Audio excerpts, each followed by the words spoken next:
आप कह रहे हैं कि आप लगातार मंत्री जी से मिलते हैं और आपके जनपद में आते हैं तो आप जरूर मिलते हैं। ऐसे में नगर पंचायत घोसी की जनता को न पता हो और आपने वो मंत्री जी से मांग कर लिया है कि नगर पंचायत घोसी में होना चाहिए, कोई ऐसा कार्य है जो आप दर्शकों को बताना चाहें? हमारे साथ एक ऐसी घटना हुई जो पूरे परिवार को झकझोर कर रखी। 2008 में मैं तगादा करके आ रहा था और उस समय मुझको आप चेयरमैन की कार्यकाल समाप्त होने से पूर्व कोई एक कार्य जो ड्रीम प्रोजेक्ट के रूप में आप देख रहे हो कि इसको करना ही। और चूंकि हमारे घटना होने के बाद जो है मैं उस समय गाड़ी लिया और 2 रिवाल्वर का लाइसेंस बनवाया। 2008 में आप उद्योग व्यापार मंडल के पदाधिकारी हुआ जी करते जी थे और 2008 में ही आपने राजनीतिक जीवन की यात्रा को आरंभ किया। ऐसे में जी। मेरा प्रश्न ये है कि किस दल से आपने राजनीतिक जीवन की यात्रा को प्रारंभ किया? आपकी व्यक्तिगत इच्छा क्या है कि विधानसभा का चुनाव लड़ेंगे? उस समय राजस्व मंत्री थे, उनके द्वारा जो है बड़ा वो हमारे ऊपर उनका दयादृष्टि बनी और वो जो है राजनीति में उन्हीं के माध्यम से जो है मैं राजनीति में उतरा। आपके चेयरमैन बनने के बाद आदर्श नगर पंचायत घोसी का कुल कोष कितना था और अभी कितना है? जेई है, उनको बुला करके मैंने उसका एस्टिमेट बनवाया और मंत्री जी से के पास उसको दिया और माननीय मंत्री जी के सहयोग से उस पर 4,40,70,000 रुपए का स्वीकृत हुआ है, जो कि इस नगर पंचायत के लिए एक बहुत ही मंत्री जी की देन है, जो इस आपके नगर पंचायत में इतनी बड़ी रकम देगा। ये बहुत बड़े बड़े प्रोजेक्ट जो है, जैसे नरोखर पोखरा है, रघुनाथ रोड है, डाक बंगला रोड, उसका भी देखिए हमने काम कराया है। और आपने ये भी बताया कि पहली बार कमल खिला है नगर पंचायत घोसी में। लोग कहते हैं आजादी के बाद, जैसे आपके बगल वाले विधानसभा में मधुबन में भी 17 में पहली बार कमल खिला आजादी के बाद, उधर चिल्लू पार है गोरखपुर में, वो भी 22 में कमल खिला आजादी के बाद में, यानी भाजपा प्रत्याशी जीते विधानसभा के। ऐसे में भाजपा प्रत्याशी के रूप में नगर पंचायत का चुनाव आजादी के बाद आपके अनुसार घोसी में आप जीते। ऐसे में मेरा प्रश्न ये है कि आपको क्या लगता है आप किस कारण जीते? भाजपा प्रत्याशी होने के कारण या फिर व्यक्तिगत व्यवहार? मंत्री जी के द्वारा जिसे अभी 31,40,00,000 की लागत से वर्तमान में आप घोसी के चेयरमैन, ऐसे में चुनाव आप कितनी बार लड़े जी? शिव मंदिर का बंधन योजना के तहत जो है उन्होंने 1,46,00,000 के लमसम जो है स्वीकृति किया है और उनका भी टेंडर हो गया। आप जिस पार्टी से राजनीति करते भारतीय जनता पार्टी, उसी पार्टी से माननीय सांसद है वाराणसी से और देश के यशस्वी प्रधानमंत्री है मोदी जी, वो भी कहते हैं कि गाली को हम गहना बना लेते हैं, और ऐसे में आप भी कह रहे हैं कि विरोधियों के से आप सीख लेते हैं। उसमें सबकी भूमिका रहती है, हमारे सभासदगण की भी भूमिका रहती है, हमारी भी भूमिका रहती है। सीओ ऑफिस के पीछे 7-8 बनडे में 3,55,00,000 की लागत से। मेरा ये भी प्रश्न है कि अगर किन्हीं कारणों से आपको टिकट नहीं मिलता है, किसी और को मिलता है आपकी ही पार्टी से, तो आपका समर्थन उनको भी होगा? ये कब तक बन के तैयार होगा?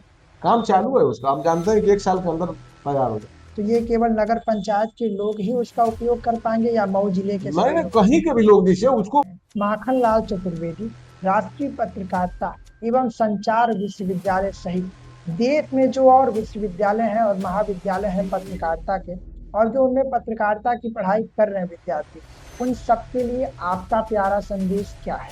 नमस्कार, आप देख रहे हैं राष्ट्रीय और मैं संस्कार शरण श्रीवास्तव। स्वागत है आपका राष्ट्रीय के प्रश्नोत्तर के एपिसोड 19 में। फिर से एक बार जो शख्स हमारे साथ मौजूद हैं, वो राजनीति से ताल्लुक रखते हैं। जी हाँ, वो उत्तर प्रदेश के मऊ जिले के घोसी नगर पंचायत के माननीय चेयरमैन अध्यक्ष हैं और भारतीय जनता पार्टी मऊ जिले के वरिष्ठ नेता भी हैं, मुन्ना प्रसाद गुप्ता जी। स्वागत है सर आपका। बहुत बहुत धन्यवाद आपका। अभी मैंने परिचय के क्रम में बताया कि आप राजनैतिक व्यक्ति हैं। ऐसे में मेरा पहला प्रश्न ये है कि आपके राजनैतिक जीवन का शुरुआत कब हुआ? देखिए, राजनीतिक चाहे कोई भी बिजनेस हो, जी। उसमें शुरुआत करने का एक ऐसा मुहूर्त अपने आप बनता है कि आदमी जिस व्यक्ति उसमें ढलता जाता है। हम इसके पहले जैसे बिजनेस थे जी। और बिजनेस में मैं पढ़ाई करने के बाद 1985 में मैं इंटर पास किया बायोलॉजी से। जी। इसके बाद अपने पैतृक काम, जैसे हमारे पिताजी बिजनेस करते थे घोसी में, जी।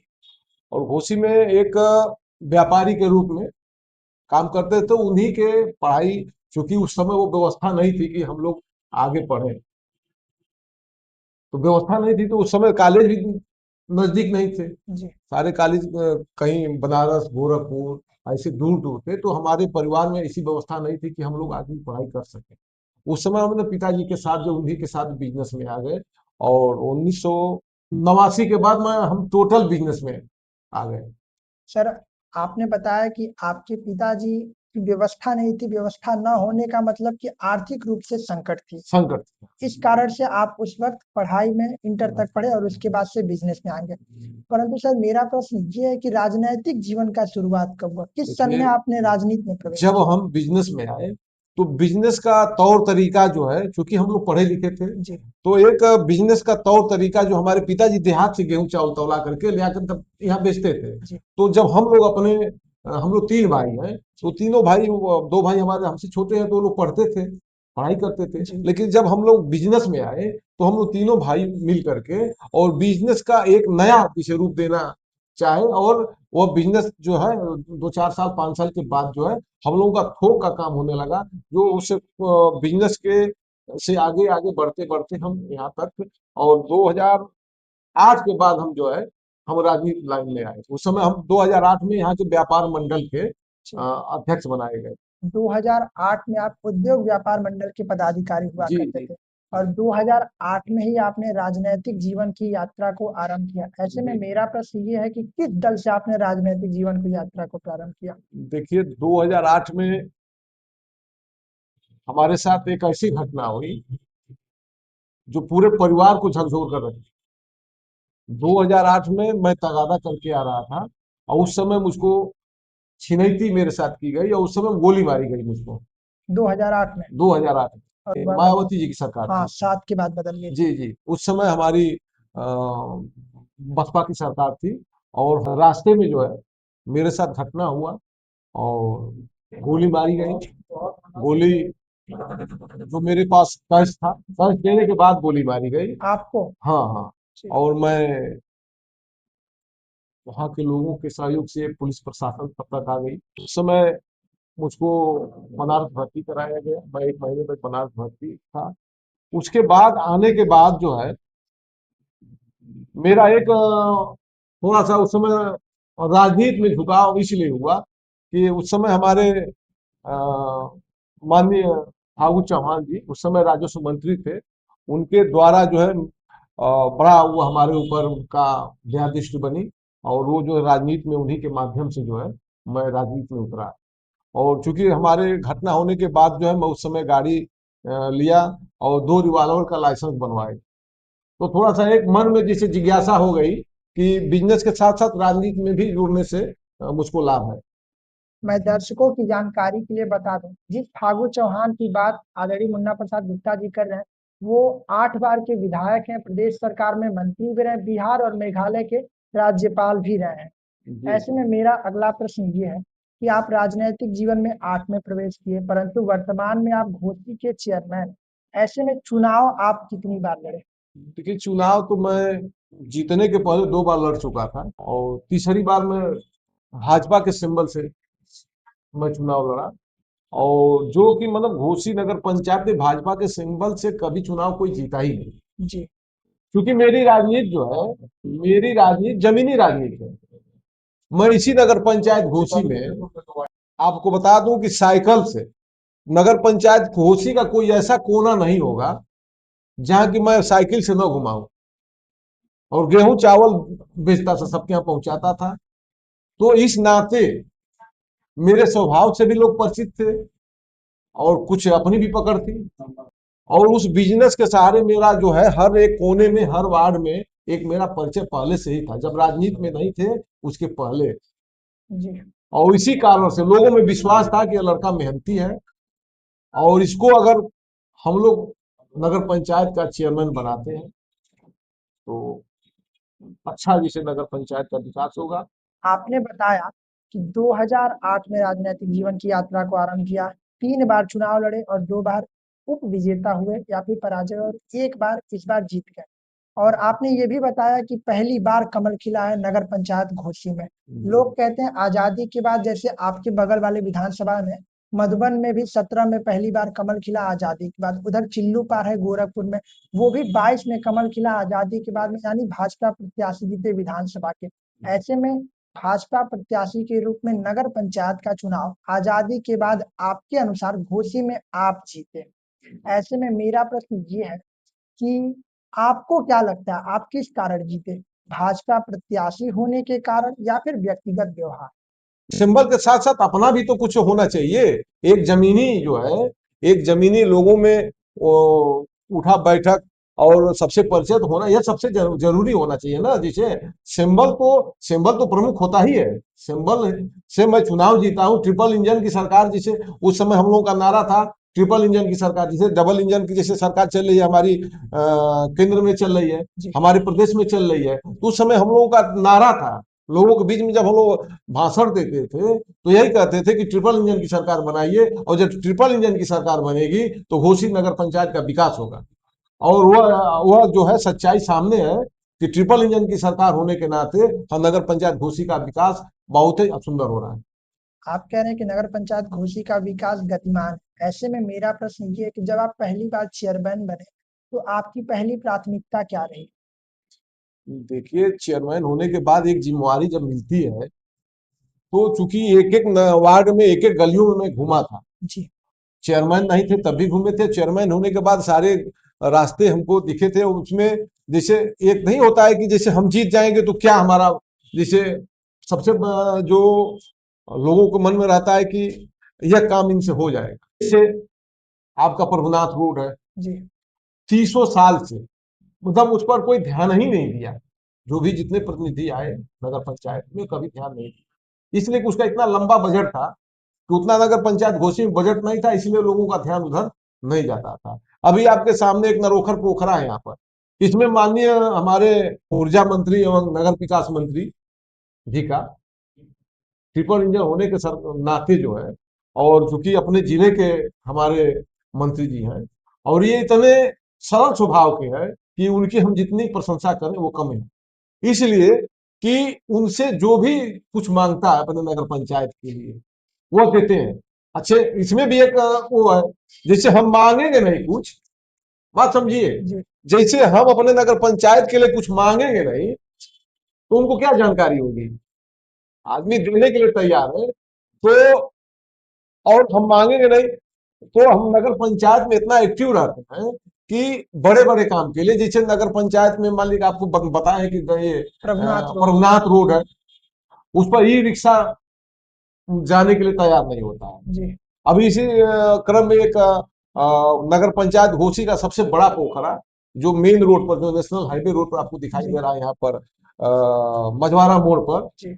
उसकी मेरे मन में एक इच्छा थी, वो माननीय उसमें कुछ सुंदरीकरण का काम हुआ तो माननीय श्री फागू चौहान के द्वारा कराया गया था। वो चूंकि बहुत दिन हो गया, कुछ जर्जर भी हो चुके हैं, तो मेरा एक मन में था कि मतलब ये पोखरा का, चूंकि ये मेन रोड पर है, इस पोखरे की अगर सुंदरीकरण हो जाए तो एक पर्यटक स्थल बन जाएगा ये।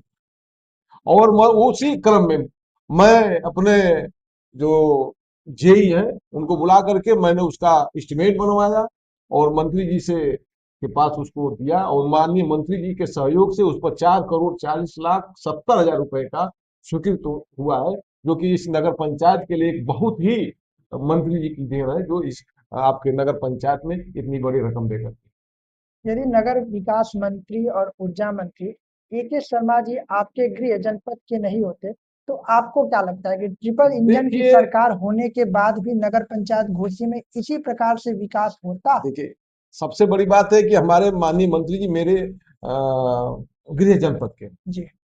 अगर गृह जनपद के नहीं होते तो आदमी एक्टिव रहता, जैसे जो भी जनप्रतिनिधि एक्टिव रहता तो हम प्रदेश का ही तो कोई उस पद पर रहता, कोई नेता रहता, तो उसमें जब एक्टिव रहता है तो आदमी इतना नहीं तो कुछ तो जरूर लेकर आता है। इसमें सबसे बड़ी बात एक्टिव ही होना है इसको, जैसे कोई भी काम हो, जैसे हमने अभी देखिए उन्हीं के द्वारा जो है माननीय मंत्री जी के द्वारा, जैसे अभी एक 31 करोड़ 40 लाख की लागत से ये जल निकासी की समस्या जो हमारे नगर पंचायत में थी, बरसात होने के बाद जगह जगह जल जमा हो जाता, तो जल निकासी की समस्या बहुत ही बड़ी थी, लेकिन उनके द्वारा, क्योंकि ट्रिपल इंजन की सरकार है, और अपने गृह जनपद के मंत्री जी हैं। तो उनके द्वारा 33 करोड़ 40 लाख के लमसम ये नाला का पैसा आ भी गया है, स्वीकृति भी हो गई है और उसका टेंडर भी हो गया है।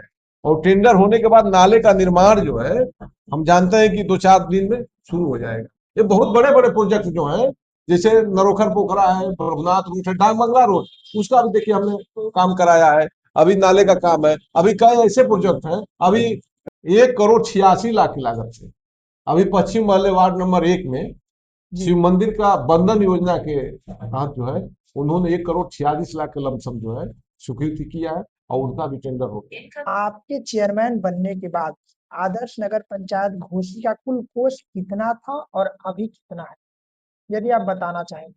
देखिए, कोष बहुत ज्यादा नहीं है जी। लेकिन कहने का मतलब यह है कि हम लोग प्रोजेक्ट बनाकर देते हैं मंत्री जी को, तो कुछ ऐसी योजनाएं हैं, माननीय हमारे मुख्यमंत्री जी की योजना है, जी। कई योजनाएं चल रही हैं, जैसे जल निकासी की व्यवस्था है, तो जल निकासी के तहत हम लोग नाले का निर्माण कराते हैं। पोखरे का सुंदरीकरण का योजना है, जल संरक्षण योजना, उसके तहत हम लोग पोखरे का निर्माण कराते हैं। पेयजल की व्यवस्था, उसके तहत हम लोग जगह जगह ट्यूबवेल लगाने का काम, वाटर कूलर लगाने का काम, मतलब पेयजल से संबंधित जो भी योजना है, पेयजल की योजना है, उसके तहत हम लोग एस्टिमेट बना करके हम लोग बजट मंगाते हैं। सड़क सुधार योजना के तहत, तो सड़क सुधार की योजना के तहत हम लोग बजट मंगाते हैं। हम लोग अभी पथ प्रकाश, जैसे पथ प्रकाश है, अभी आप देख रहे हैं कि नगर पंचायत घोसी में इस बॉर्डर से उत्तरी छोर से दक्षिण छोर तक दोनों तरफ लाइट लग चुकी है। अभी माननीय मंत्री जी से हम लोग कहे कि मंत्री जी अगर हम लोगों को अगर पथ प्रकाश के योजना में अगर हम लोग 4 लाइन से 4 लाइन तक अगर हम लोग लाइट दे देते तो आप आने जाने वाले लोग 4 लाइन से लेकर के 4 लाइन तक एक अच्छी लाइट की व्यवस्था रहती तो देखने में सुंदर लगता। उन्होंने भी बजट उनको स्वीकृत कर दिया है। आपके अनुसार नगर पंचायत घोसी में कौन सा ऐसा काम है जो जनता को दिखता तो कम है लेकिन जमीन पर असरदार है? देखिए कोई एक। देखिए विरोधी, हम कितना हो विकास का काम कराएंगे, हम कितना हो नगर पंचायत को सजा दें, लेकिन विरोधी तो विरोधी होता है ना। लेकिन मैं अपना उनको गुरु भी मानता हूँ।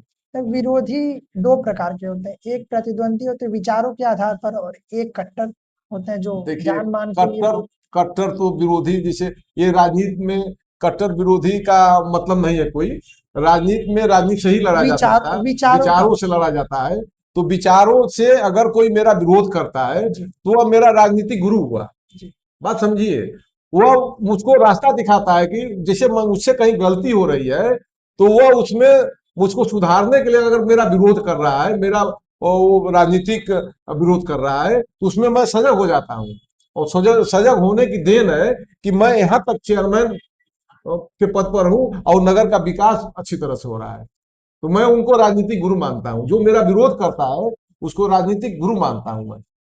आप जिस पार्टी से राजनीति करते, भारतीय जनता पार्टी, उसी पार्टी से माननीय सांसद है वाराणसी से और देश के यशस्वी प्रधानमंत्री है मोदी जी, वो भी कहते हैं कि गाली को हम गहना बना लेते हैं, और ऐसे में आप भी कह रहे हैं कि विरोधियों के से आप सीख लेते हैं। देखिए, आज तक तो मैं किसी को गाली दिया ही नहीं। नहीं, उनके जैसे ही आप भी विरोधियों से सीख लेते हैं। हाँ, तो ये तो सही है। मैं विरोधियों के, राजनीतिक विरोधियों की वजह से जितने मेरा राजनीति में विरोध हुआ, जब राजनीति में पहली बार बताया ना कि जब मैं व्यापार मंडल का अध्यक्ष बना, उसी समय से मेरे कुछ राजनीतिक विरोधी थे और उन विरोधियों की वजह से मैं आज चेयरमैन हूँ, वो भी भाजपा से। इतनी बड़ी पार्टी का जो पूरे अपने भारतवर्ष पर तो सरकार पूरे ये है, केंद्र में सरकार है मेरी। इसके बाद माननीय प्रधानमंत्री जी का विदेशों में भी जो जलवा है, वह और इतनी बड़ी पार्टी का चेयरमैन होना एक हमारे लिए ये बहुत खुशी की बात है और मैं बड़ा पसंद रहता हूँ कि भाजपा से चेयरमैन हूँ।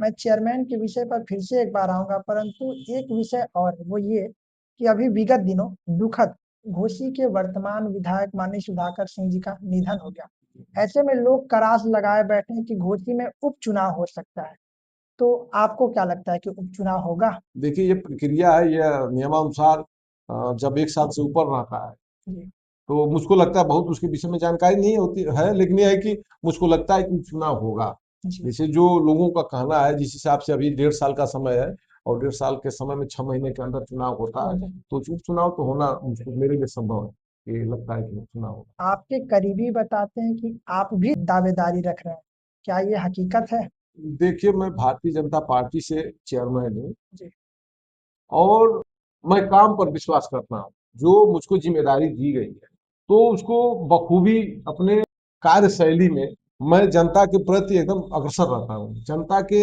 भावनाओं को समझ करके।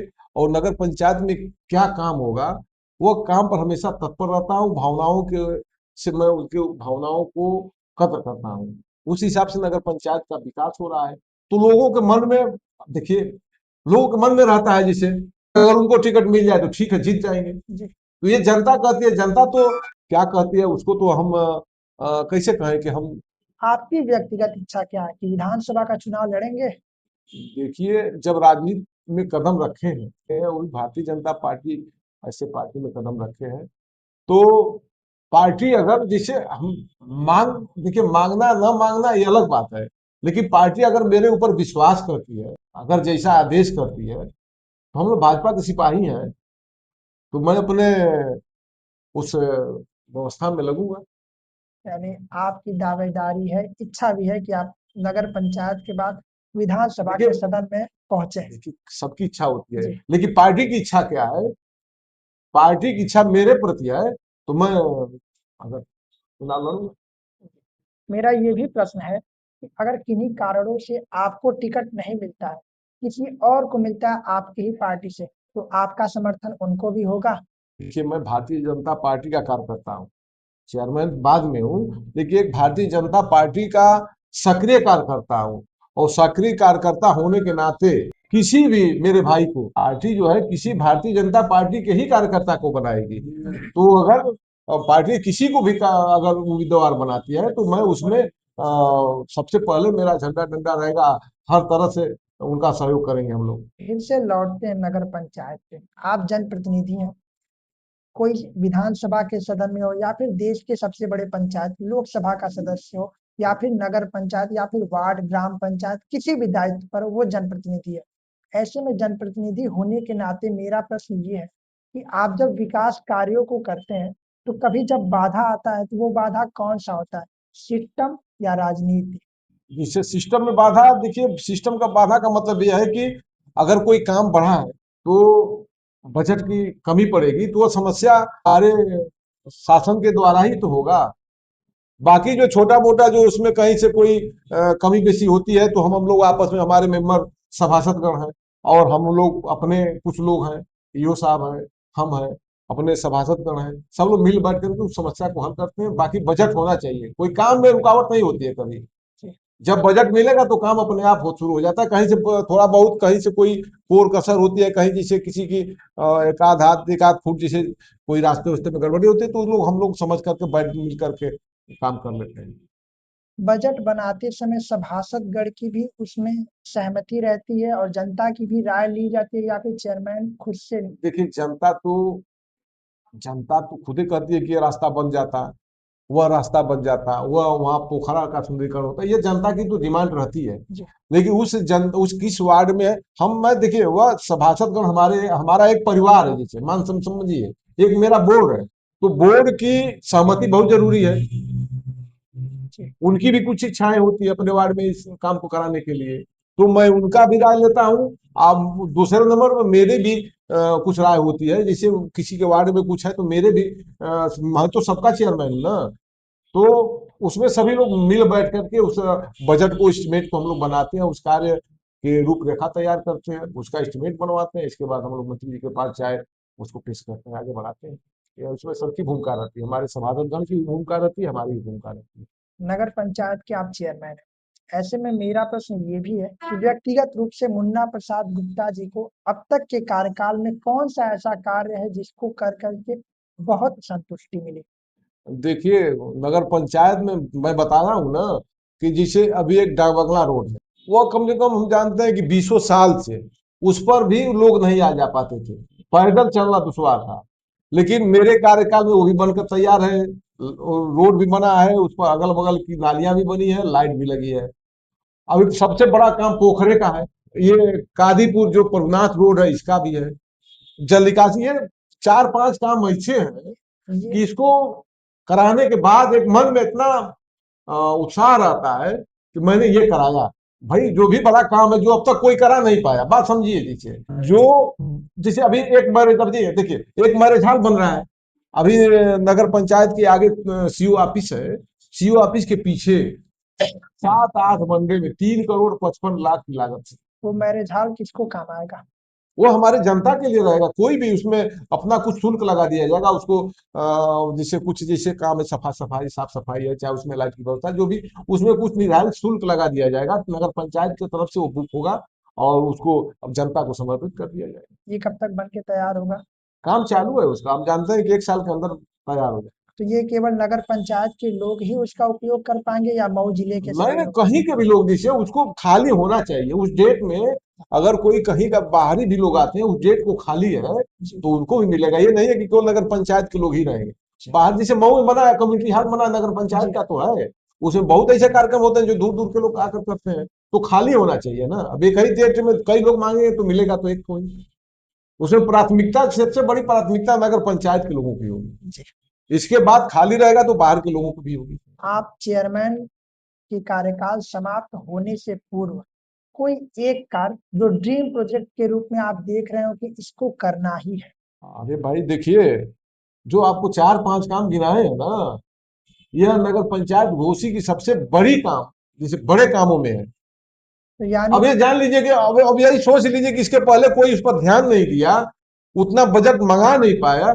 मैं तो मंगा करके, ये नहीं है कि मैं स्वीकृत हो गया है, बजट आ भी गया है। जैसे जो प्रभुनाथ रोड है उसका भी बजट आ गया है, नरोखर पोखरा है उसका भी बजट आ गया है, आपका ये जो जल निकासी की जो नाला का बनना है, ये नाला का बजट आ गया, टेंडर हो चुका है आपका काम, और ठेकेदार कार्य उसको एकदम शुरुआत 2-4 दिन में शुरू कर देगा, उसका सब सारी मशीनें यहाँ लग कर तैयार है। ये बड़ा बड़ा काम है, इसके ये नहीं है कि इसको हमने बनाया है कब मिलेगा कब नहीं मिलेगा, ये नहीं है। ये 4-5 बड़े बड़े काम जो है, ये कामों का धनराशि आ चुकी है, जी टेंडर प्रक्रिया में, कुछ टेंडर प्रक्रिया में है और कुछ का काम टेंडर हो चुका है। वो आपको 1-आध महीने में आपको काम दिखाई देने लगेगा कहाँ काम हो रहा है। मऊ जिले से ही आते हैं नगर विकास मंत्री जी और प्रदेश के कैबिनेट मंत्री हैं नगर विकास विभाग के। ऐसे में मऊ जिले में दोहरी घाट और घोसी अधिकृत रूप से भाजपा प्रत्याशियों ने जीत हासिल किया नगर पंचायत के चुनाव में, नगर निकाय के चुनाव में। चूंकि उसके बाद मधुबन के प्रत्याशी ने भी भाजपा का दामन थाम लिया। ऐसे में नगर विकास मंत्री इसी जिले से हैं, तो घोसी, मधुबन, दोहरी घाट के अलावा जिन नगर पंचायतों में विभिन्न पार्टियों के पदाधिकारी चुनाव जीते हैं, क्या उनको भी कार्य इसी प्रकार मिल रहा है? आपको बताए हैं ना कि इसमें अपने को हम कितना एक्टिव हैं अपने नगर पंचायत के लिए। जी जैसे हम बताए ना, आपको शुरू में ही बताए कि मतलब कि हम कुछ बना कर देंगे नहीं, ये बड़ी जिम्मेवारी वाली काम है। जी उसको दिमाग में लाना, और दिमाग में लाने के बाद उस पर हर जैसे उसको हम दिमाग में लाएंगे, उसको हम जेई को बुलाएंगे अपने कैबिनेट में, अपने मतलब कि जो हम लोगों का बोर्ड है उसमें हम लोग उसे प्रस्तावित करेंगे, ये काम हो जाए। तो उस काम में अग्रसर होना ये सबसे बड़ी बात है। मंत्री जी केवल मऊ जिला के लिए नहीं है, वो पूरे प्रदेश के लिए है। जहां भी उनको जो भी लोग उनसे मांगेंगे। लेकिन यह है कि जब घर का कोई मंत्री बन जाता है तो एक हम लोगों का अधिकार होता है घर के नाते, भाई हम कभी भी जाकर मिल लेंगे। और माननीय मंत्री जी हमेशा, चूंकि जनपद के होने के नाते हमेशा आते भी रहते हैं इधर, कई प्रोग्राम उनका चल रहा है तो उसमें आते हैं, तो हम लोग तो लगातार भेंट भी करते हैं।